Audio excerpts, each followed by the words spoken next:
Iran ने अभी तक किसी भी समझौते की बात को स्वीकार नहीं किया है। ईरान का स्पष्ट कहना है कि अभी हमारा समझौता उस स्तर तक नहीं पहुंचा है जितना दावा अमेरिका के राष्ट्रपति डोनाल्ड ट्रंप कर रहे हैं। जी हाँ, क्योंकि अमेरिका के राष्ट्रपति डोनाल्ड ट्रंप के दावों पर गौर करें तो उनका कहना यह है कि वो इस पूरे युद्ध को आखिरी छोर तक ले आए हैं और युद्ध लगभग उनकी तरफ से समाप्त हो चुका है। और युद्ध समाप्त होने के कितनी बार वो दावे भी कर चुके हैं, लेकिन इस वीडियो में जो हम आपको आगे बताने जा रहे हैं वो ये कारण तलाशने का प्रयास करेंगे कि आखिर इतना सब कुछ हो जाने के बाद भी ईरान को अमेरिका क्यों नहीं झुका पाया है। अमेरिका के साथ किसी समझौते को अंतिम रूप दिए जाने की खबरें सिर्फ अटकलें हैं। पाकिस्तान मध्यस्थ के तौर पर सक्रिय है। अमेरिका की हरकतों से ईरान अच्छी तरह से वाकिफ है, जिसका असर शांति वार्ता पर सीधे तौर पर पड़ रहा है। इन बातों से जाहिर है कि ईरान अपनी शर्तों पर कोई समझौता करने वाला नहीं, तो किसी अंतिम नतीजे पर पहुंचने का सवाल ही नहीं उठता। लेकिन ऐसा क्या हुआ कि वार पलटवार के बीच अचानक अमेरिका के सुर एक बार फिर नरम पड़ने लगे? बात करेंगे इस पर और उन 10 बड़ी बिंदुओं की बात करेंगे जिससे यह स्पष्ट हो सके। नमस्कार, मैं हूं आशीष त्रिपाठी आपके साथ। सबसे पहले बात अमेरिका की उन हरकतों की जिस पर ईरान बिल्कुल भी संतुष्ट नहीं है, क्योंकि एक तरफ तो ट्रंप शांति और डील फाइनल की बात करते हैं, लेकिन दूसरी तरफ वो क्या कर रहे हैं चलिए आपको बताते हैं। ईरान के पूर्व सुप्रीम लीडर अयतुल्ला अली खामेनेई साहब की हत्या के बाद से ईरान अमेरिका से बहुत बुरी तरह से नाराज है और अब अमेरिका वर्तमान सुप्रीम लीडर और बड़े खामेनेई साहब के बेटे मुज्तबा खामेनेई साहब के समर्थकों को निशाना बनाने की कोशिश कर रहा है, जो ईरान को किसी भी नतीजे पर पहुंचने से पहले सोचने पर मजबूर कर रहा है। खामेनेई साहब के सख्त रवैये से अमेरिकी प्रेसिडेंट डोनाल्ड ट्रंप पहले से ही सख्ते में हैं, तो वहीं इस बात की चिढ़ वे मासूम नागरिकों से निकालने की तैयारी में हैं। अब अमेरिका इमिग्रेशन को एक घातक हथियार बना रहा है।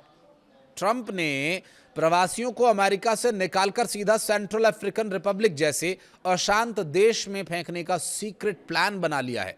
इस फैसले के तहत जिन 2 बेगुनाह ईरानी महिलाओं को निशाना बनाया गया है, उन्हें देश से निकालने का कोई कानूनी कारण नहीं है। उन्हें सिर्फ ईरान पर प्रेशर बनाने के लिए इस्तेमाल किया जा रहा है।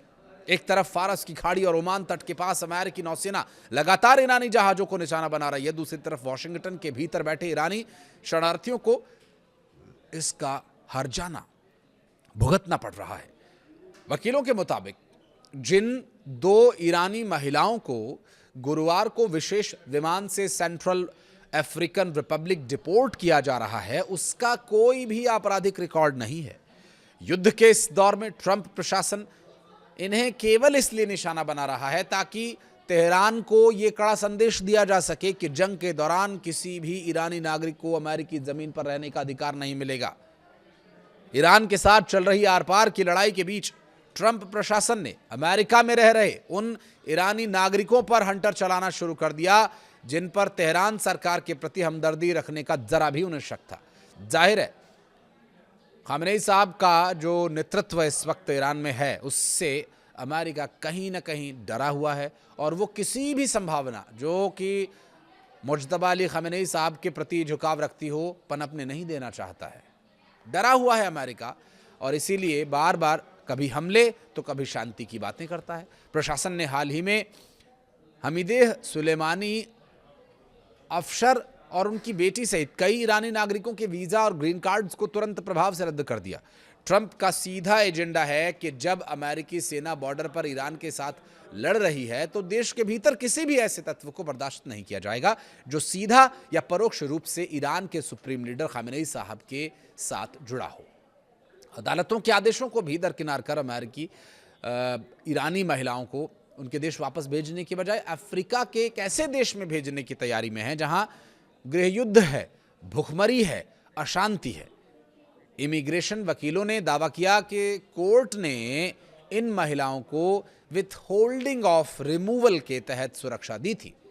वहां की अदालत तो इन्हें सुरक्षा देने की बात कर रही है।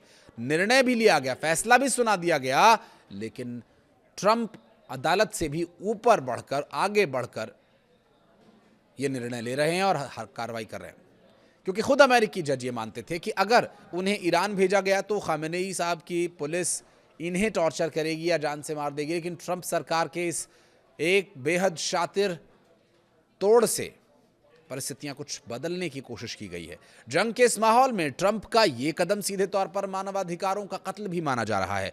खुद अमेरिकी सरकार जिस सेंट्रल अफ्रीकन रिपब्लिक को नो गो जोन मानती है, वहां ईरान की महिलाओं को कैसे भेजा जा रहा है? सवाल है और गंभीर सवाल है। नागरिकों को वहां न जाने की चेतावनी दी जाती है और वहां से ईरानी महिलाओं को खुद डिपोर्ट किया जा रहा है उस देश में। इस खतरनाक इलाके में ईरानी महिलाओं को लावारिस छोड़ दिया जाएगा। वहां न तो कोई परिवार है, न कोई सहारा। एक्सपर्ट्स का मानना यह है कि ट्रंप इस जंग में ईरान के खिलाफ इतनी नफरत से भर चुके हैं कि वे हर उस व्यक्ति का जीवन नर्क बना देना चाहते हैं जिसका ताल्लुक ईरान की सरजमी से है। और अमेरिका की बौखलाहट अपनी जगह दुरुस्त है, क्योंकि अगर युद्ध के हालातों पर गौर करें तो 100 दिन से भी ज्यादा गुजर चुके हैं। बमबारी हमले में उसके ज्यादातर टॉप अधिकारी मारे जा चुके हैं। जमीन, समंदर, हवा, कहीं से भी दबाव नहीं बना पा रहा अमेरिका। ज्यादातर सैन्य ढांचों को तबाह तो किया गया, लेकिन जिस तरह से अमेरिका को उम्मीद थी कि ईरान टूट जाएगा, ईरान टूटा ही नहीं। साथ ही ईरान की कमाई को लगभग सभी रास्तों पर रोकने की कोशिश की गई, खासकर तेल के निर्यात से होने वाली कमाई। इन सभी से ईरान को करीब 33 लाख करोड़ से ज्यादा का नुकसान का अनुमान लगाया जा रहा है। और इतने बड़े नुकसान के बाद भी ईरान की इकोनॉमी कैसे चल रही है, ये अमेरिका के लिए पेट दर्द का विषय बना हुआ है। चलिए आपको बताते हैं। अमेरिका को यह अंदाजा तो हो ही गया कि खामेनेई साहब की पकड़ कितनी मजबूत है। ईरान आज भी खड़ा है, उसकी इकोनॉमी चल रही है। ईरान की अर्थव्यवस्था को तबाह करने में अमेरिका ने कोई कोर कसर नहीं छोड़ी थी। थोड़ा सा पीछे जाकर देखें तो अमेरिका ने लंबे वक्त तक ईरान पर कितने ही प्रतिबंध लगाए, बावजूद इसके इकोनॉमी सुस्त भले ही हुई हो, लेकिन दम नहीं तोड़ा। उसे रोक पाने का मादा अभी तक किसी में नहीं है। खामेनेई साहब के नेतृत्व में इन कठिन परिस्थितियों में भी ईरान के खड़े रहने की जो सबसे बड़ी वजह है, उसका अनुभव है। ईरान ने दशकों से युद्ध, आर्थिक प्रतिबंध, तनावों को झेला है। इन सभी परिस्थितियों से उसने जो चुनौतियां जिनका सामना किया, उन परिस्थितियों में डटकर खड़े रहना ईरान को सिखा दिया। ऐसे हालात में ईरान को चलाने का अच्छा खासा अनुभव है। तेहरान के साथ अमेरिका के संबंध तब ज्यादा तल्ख हो गए जब डोनाल्ड ट्रंप ने पहली बार सत्ता संभाली और ईरान के साथ परमाणु समझौतों से बाहर आने का ऐलान कर दिया। कहते हैं जैसा रोग वैसा ही इलाज, और ये इलाज 2013 से ही खामेनेई साहब ने शुरू कर दिया था। और दिवंगत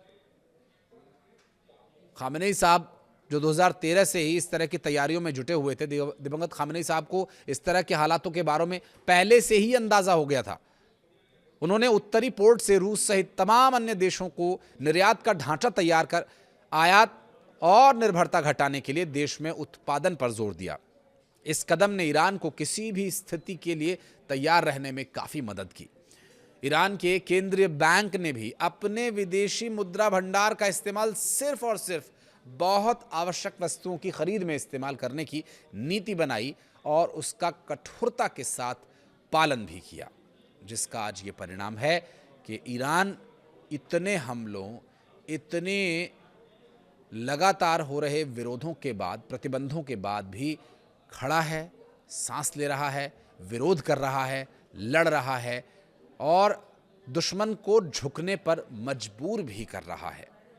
जिस वजह से आज ये स्थिति बनी है कि अमेरिकी प्रेसिडेंट डोनाल्ड ट्रंप ये कह रहे हैं कि युद्ध तो लगभग खत्म ही समझिए, डील लगभग फाइनल हो चुकी है। और ये डील फाइनल होने की कई बार वो बातें कर चुके हैं, लेकिन असल में डील फाइनल होना ईरान को अब तक मंजूर नहीं है, क्योंकि वही विषय परमाणु के विषयों को लेकर के जिस तरह से अमेरिका बार बार ऐलान करता है, और ये अमेरिका अपनी तरफ से ऐलान करता है, अब तक ईरान ने इस बारे में कोई भी आधिकारिक पुष्टि नहीं की है कि वो अपने परमाणु हथियार नहीं बनाएगा या यूरेनियम दे देगा। ये सभी बातें अमेरिका एक तरह का मनोवैज्ञानिक दबाव बनाने के लिए करता है। लेकिन दिवंगत खामेनेई साहब के नेतृत्व से लेकर आज वर्तमान समय में उनके बेटे मुज्तबा अली खामेनेई के नेतृत्व तक में वो मजबूती नज़र आती है कि डराइयाँ धमकाइयाँ वाला काम यहाँ नहीं चलेगा।